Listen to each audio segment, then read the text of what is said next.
The scene here, Lebanon, the second major front of this war. And this is a largely Christian village where local officials say a Catholic priest was killed after Israeli tank fire hit a house. Several other civilians were also injured in the attack. People in majority Christian villages in southern Lebanon have been defying Israeli evacuation orders.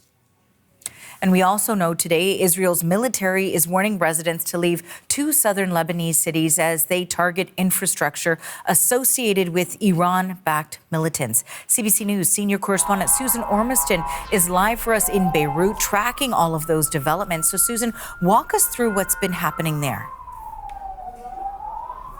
There is no sign of de-escalation in Lebanon in this other front of this war. In the last hour, we've seen fresh airstrikes on the southern suburbs here in Beirut, targeted airstrikes, as we've seen pretty much every day since we've been here. But indeed, warnings from the IDF precede these airstrikes, telling people if they are still in these neighborhoods to get out. Most of these areas are deserted.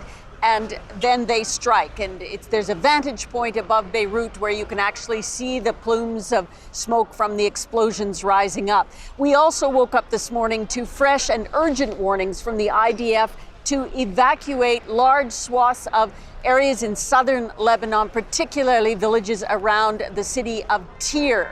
These areas have been struck multiple times, but these were new warnings. And the UNICEF is saying that just in the last 24 hours, there were 100,000 new cases of displaced people, many of them making a treacherous route north to Beirut to stay in shelters. And we went to one of those shelters this morning where we saw families crowded into makeshift tents on bare mattresses, but at least warm and safe. They told us that they had to leave their destroyed villages in the south before airstrikes and that many of their homes were completely gone. They hoped that they would get funds to rebuild their homes, but they don't know at all when they'll be able to return and to what. Of course, Susan, many in the region are keeping a close eye on what is being said by the U.S. president. And Donald Trump has said the war in Iran is nearly complete. How could that impact Lebanon?